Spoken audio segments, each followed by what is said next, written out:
Hello everyone. In this part we will discuss about fluid pressure, characteristics of fluid pressure and buoyancy. So from the very beginning you have to know what a fluid is, right? So what a fluid is, anything that can flow is known as fluid. Means everything, whatever that may be, any gas or liquid. Any gas means any gas, whatever matter which is gas or liquid can flow from one direction to another direction, and this property by which they can flow is known as fluidity. Okay, and these substances or what gases and liquid are known as fluids. So in previous parts we discussed the pressure applied by or exerted by solids. So here we will start the pressure in fluids. So come to the first example. Look, I hope this diagram you have gone through this in class 8, force and pressure, that was a chapter, right? So here in this activity, in the diagram you can see there is some water, or it is what made airtight from the top, and there is some amount of water, and this can is heated, and this can is no doubt a tin can. This can is heated. What will happen? The water present in the can will get vaporized, and you know very well that when a liquid get converted into gas, it occupy more space. Also the particle of the vapor move more randomly, exerting a high pressure on the walls of the container. So here also the same thing is happening, right? What's happening? The water is get converted into water vapor. Now whatever amount of water vapor will escape out from the tin can, let it escape. Now after some time, after heating it, what we have to do is make the tin can airtight, means no air can move out or no air can enter into the tin can.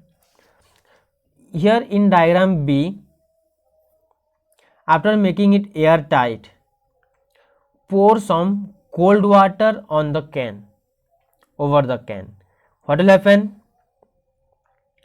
The can will what be hampered with the pressure, means it will be get deformed, है ना. तो जो can है normally जो एक बहुत ही plane मतलब simple साधा सीधा एक रेगुलर शेप का था, उसी को हीट करके एयरटाइट करो, देन उस पर कोल्ड वाटर डालो, ये जो कैन है वो डिफॉर्म हो जाएगा. कैसे डिफॉर्म होगा? क्यों डिफॉर्म होगा? डिफॉर्म होगा बिकॉज ऑफ एयर प्रेशर. क्यों? क्योंकि जब ये नॉर्मल टेम्परेचर में था, pressure inside the can was equal to pressure outside the can, but now when cold water is poured over the can, the water vapor inside the can, है ना, ये जो कैन के अंदर जितने भी वाटर वेपर हैं वो सब क्या होगा? कूल हो जाएगा. And you know that when a gas is cooled down, its volume decreases, right? अगर वॉल्यूम डिक्रीज हो रहा है तो उसका काइनेटिक एनर्जी भी कम होगा, है ना. कूल होने का मतलब एनर्जी कम हुआ, एनर्जी मीन्स काइनेटिक एनर्जी कम हुआ. अगर काइनेटिक एनर्जी कम हो रहा है तो प्रेशर कम होगा. देन टीन के अंदर जो एयर है उसका प्रेशर कम है as compare to the pressure outside the can. So बाहर का जो एयर है क्या करेंगे? इसको प्रेशर अप्लाई करके डिफॉर्म कर देंगे। सो ये एक्सपेरिमेंट से, ये एक्टिविटी से हम ये क्लियर हो जाते हैं कि gases also exert pressure, means fluids also exert pressure. This was the motive of this activity. I hope सब लोग समझ गए होंगे। नेक्स्ट, वो तो था pressure in gas. Now come to pressure in liquid, क्योंकि गैस और लिक्विड दोनों ही फ्लूइड हैं। Now in a sporting can water is filled, और यहाँ पे तीन अलग अलग लेवल पे है नोजल जिससे पानी निकलेगा। नाउ सारे नोजल को बंद करके एट ए टाइम पानी भर दो and open all the 3 nozzle at a time. What will happen? What you will observe that the nozzle which is at the bottom most part will pressure the water to a greater distance। मतलब सबसे नीचे जो है वो देखो कितना दूर पानी फेंक रहा है, जो मिडिल में है वो बीच तक, जो सबसे ऊपर है वो सबसे कम डिस्टेंस। मतलब यहाँ पे पानी जो सबसे नीचे वाला नोजल में पानी सबसे ज़्यादा दूर आ रहा है। What does it means? It means pressure ज़्यादा है। तुम लोग भी घर में एक पाइप में पानी प्रेशराइज करते होगे, देखना जितना ज़्यादा प्रेशर दबाओगे पाइप के इस एंड पे पानी उतना ज़्यादा दूर गिरता है ना। सो वही चीज़ हो रहा है यहाँ पे। So in this case we can say the more distance the water escapes greater is the pressure. एक चीज़ ध्यान दो, प्रेशर ज़्यादा कहाँ हो रहा है? जहाँ पे लिक्विड ज़्यादा गहराई तक है। अगर कम डेप्थ कम है तो प्रेशर कम है, डेप्थ बढ़ते जा रहा है तो प्रेशर भी बढ़ते जा रहा है।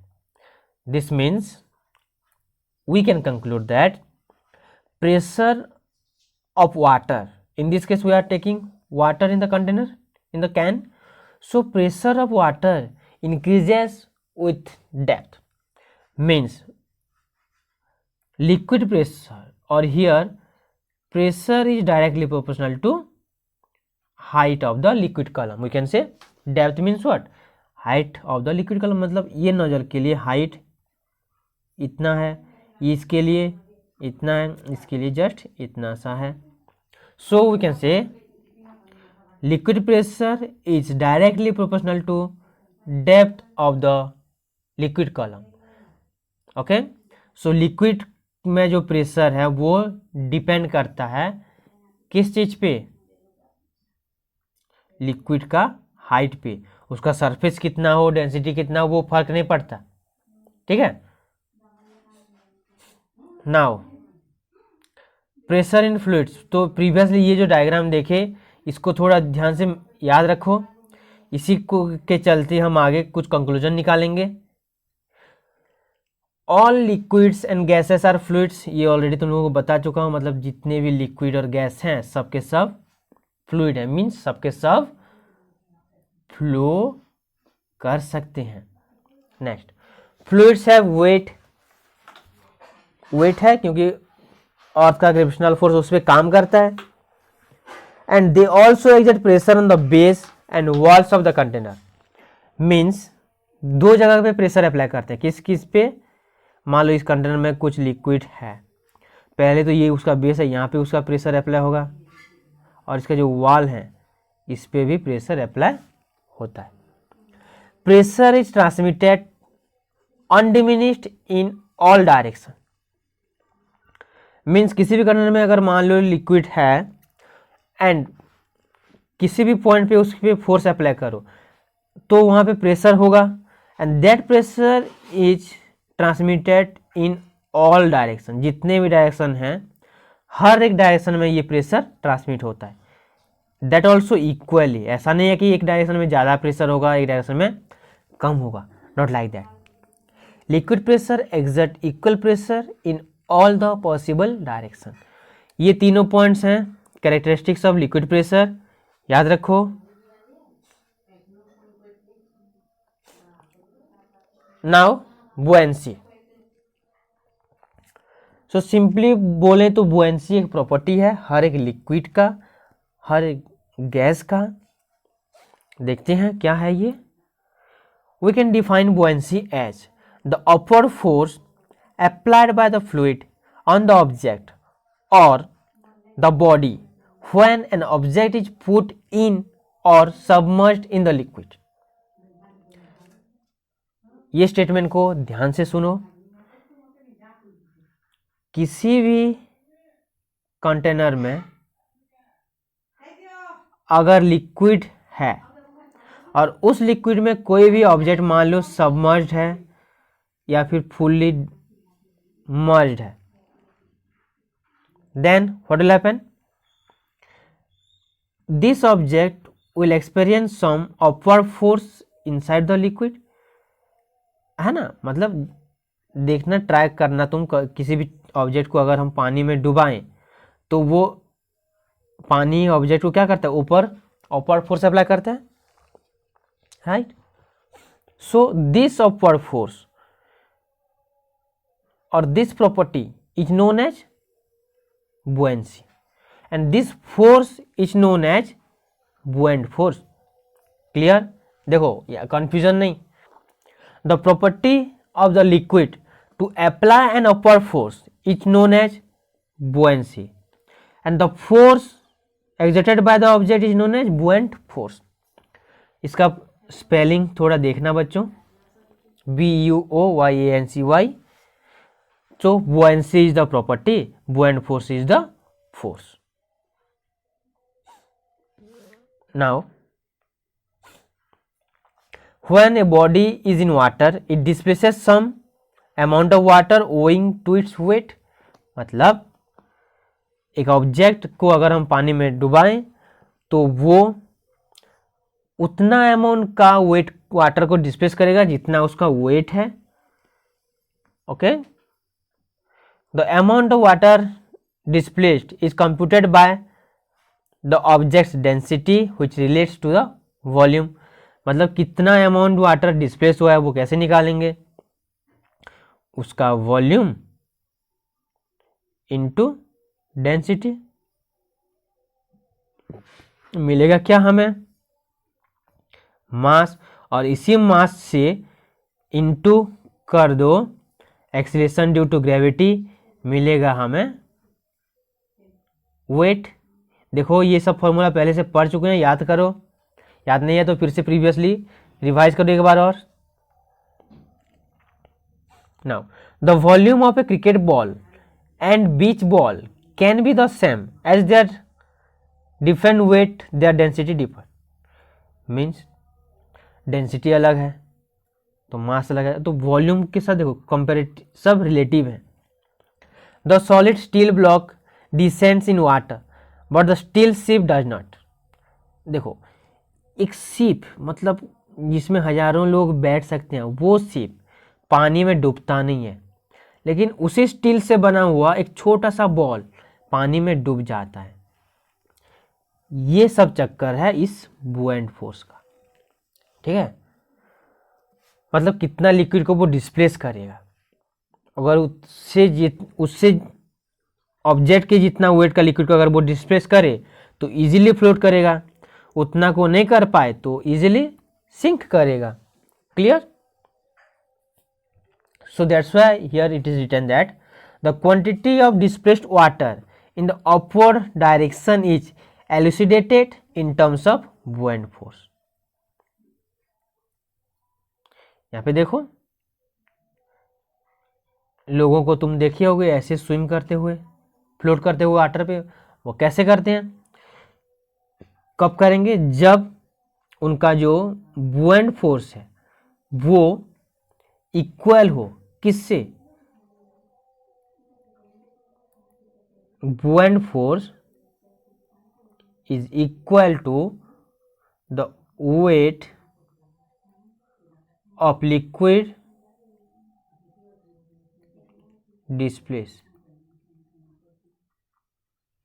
ओके, मीन्स अगर अपवर्ड फोर्स जो है, अपवर्ड फोर्स जो लिक्विड डिस्प्लेस हुआ है उस ऑब्जेक्ट से, उसके वेट से इक्वल हो तो वो इजीली फ्लोट करेगा, नहीं तो सिंक करेगा।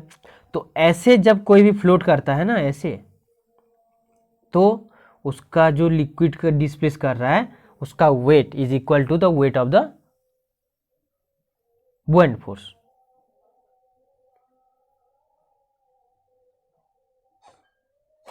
वही बुएंसी अप्लाई होता है यहाँ पे एयर बलून में, ठीक है। इसका ऑफ थ्रस्ट होगा उसी अकॉर्डिंग तो वो फ्लोट करेगा ना, नहीं तो ये जो बलून है वो डायरेक्ट कहाँ, डायरेक्ट नीचे गिरता।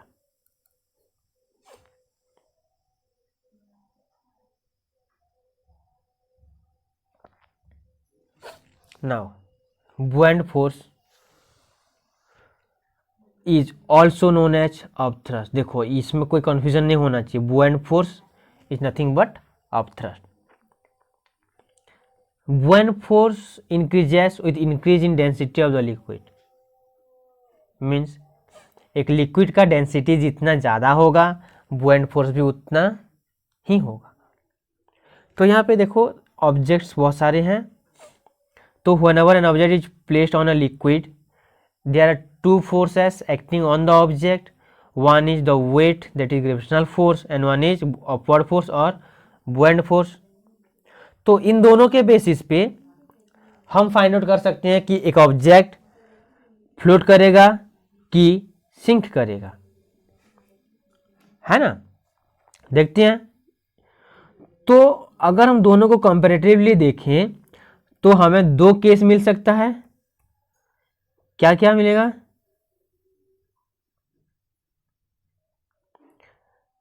लेट मैं अब थ्रस्ट को यू लेता हूं, ठीक, और ग्रेविटेशनल फोर्स को एफ लेता हूं, और लेट इट बी मैं इसको ले लेता हूं वेट ऑफ द ऑब्जेक्ट, ठीक। सो यहां पे तीन केसेस हो सकता है। एक, upthrust is equal to weight of the object, upthrust is greater than weight and upthrust is less than weight, ये हो सकता है। तो अगर इक्वल है तो वो ऑब्जेक्ट फ्लोट करेगा, मतलब सबमर्ज होकर रहेगा। ये दोनों केस में अपथ्रस्ट और वेट इक्वल है। यहाँ पे इस केस में लेट इसको मैं केस 1 लेता हूँ, केस 2, केस 3। अगर अपथ्रस्ट कम हुआ तो वो कंप्लीटली फ्लोट करेगा। देखो submerged, float and sink. Sink कब करेगा, जब अपवर्ड फोर्स ज़्यादा है डाउनवर्ड फोर्स से, मतलब weight is greater than upthrust, so the object will sink in water. Clear everyone?